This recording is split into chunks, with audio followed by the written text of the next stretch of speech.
Hey there guys, so with the release of Wonder Woman 1984 that came out last week, I rewatched all the DC films and decided just to rank them all. Enough said, let's get started. At number 9 is Suicide Squad.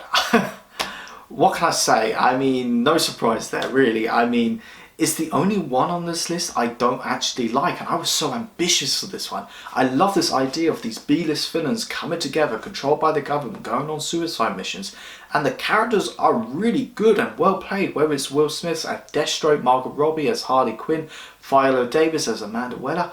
I even like Jared Leto as the Joker, but everything surrounding this film, whether it's the villains, the plot, the editing, and some of the characters are just thrown in there like Slipknot. It's just terrible. And I don't blame David Ayer. He's a solid director. I just blame Warner Brothers for giving him 6 weeks to write a script. That was a time when DC think winning was by rushing, and I can't wait to see what James Gunn can do in the standalone sequel. At number 8 is Batman v Superman Dawn of Justice, or as I like to call, Dawn of Marketing. Now, somewhere there is a great film because it has moments and set pieces that I love. I love Ben Affleck as this older, rundown version of Bruce Wayne / Batman, who's seen all kind of messed up stuff for over 20 years. I liked how we got to see the aftermath of Man of Steel, and it questions the morality of can we trust Superman. But for one film, it's trying to do so much. It's trying to be a Man of Steel sequel, it's trying to be a Batman film, it's trying to be a Civil War film between Batman and Superman, it's trying to set up Justice League. You also got the death of Superman thrown in there as well. Whilst it is visually beautiful to watch, it doesn't all work. And Doomsday is just wasted, and Jesse Eisenberg as Lex Luthor is a hit and a miss. Whilst I like this interpretation, at times it can be cringe to watch. And number 7 is Wonder Woman 1984. Now, before you dislike this video, let me just say I've only watched this film once, and that was a week ago. And the more films we'll get from DC, the more times I'll update this list, so one day this will be higher, hopefully. But Wonder Woman 1984 is really good, but I have issues with it, movie problems. Like the pacing is on and off, the action isn't all that great, and the villains played by Pedro Pascal and Kristen Wiig are decent, but they have flaws to them. But there's stuff in this film I really liked. I mean, it told a very human and beautiful story of the character of Wonder Woman, and there's a lot of stuff from the comics they incorporated nicely, like the golden armor and the invisible jet. Like I said, Wonder Woman 1984 is really enjoyable, but it's nothing special. At number 6 is Man of Steel. Now, I remember when this was released and so many people were bitching about this film, like, Zack Snyder ruined Superman, Superman doesn't kill, so many people died. And I was like, this is the 6th Superman film, they had to do something different. And for the most part, it worked. We got to see a different side of the character who questions himself, what is his purpose in the world? And it shows you the capability of Superman. I mean, in this, he is basically a god, and Henry Cavill is great. He's my second favourite Superman behind Christopher Reeves. I love Michael Shannon as this interpretation of James Zod.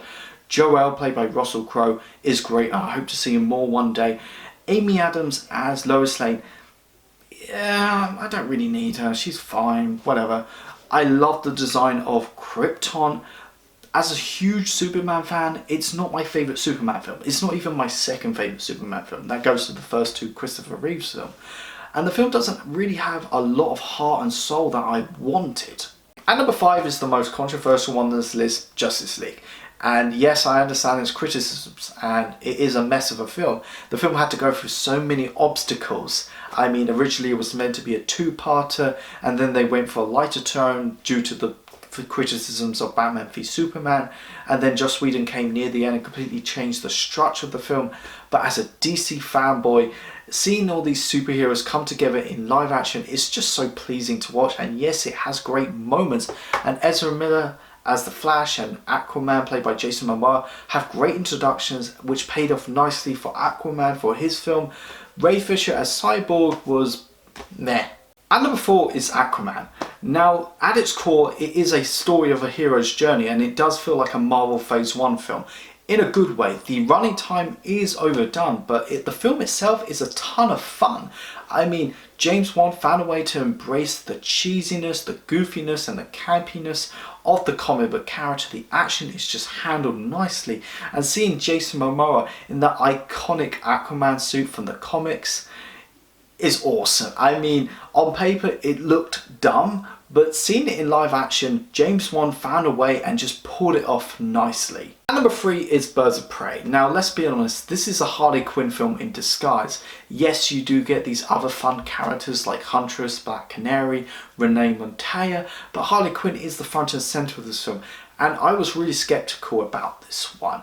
But this was a blast from beginning to end. Catherine Yen took the best thing from Suicide Squad, which was Margot Robbie as Harley Quinn, and gave her own film, and you have the narrative and the storytelling of films like Guy Ritchie's earlier films, and you have the action from like Deadpool and John Wick, and Ewan McGregor as Black Mask is one of the best villains from the DCEU. It has such a unique storytelling to it in such a different way, in such a fun way. So my runners up is Wonder Woman, and I will start with this. Patty Jenkins saved the DC Universe. This film really changed people's perspective of how great the DC Universe can be. And I remember Gal Gadot was such a controversial choice, and Batman v Superman didn't really do a lot for her.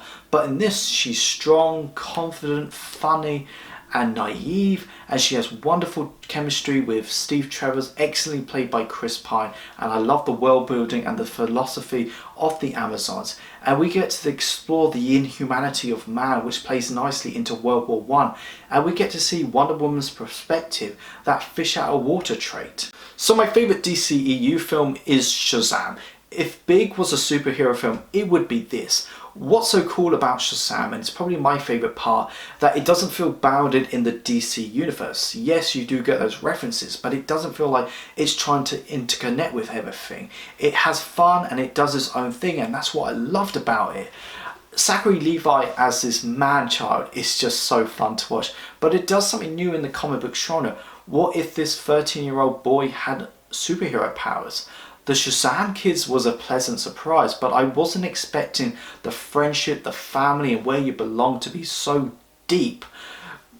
Mark Strong as Dr. Savannah is great. He really redeemed himself after that treacherous, hideous Green Lantern film, but I loved it how the film took time to actually build on this character as much as the protagonist. So yeah, that's what I loved about Shazam, and every time I watched it, I appreciated it much more. Yes, I was expecting Shazam to be at number 1, but what can I say? I mean, I've seen better Batman films, I've seen better Superman films, but Shazam was just something new, and I do love the other films. I think they're all good, apart from Suicide Squad, but like Shazam, it's really great.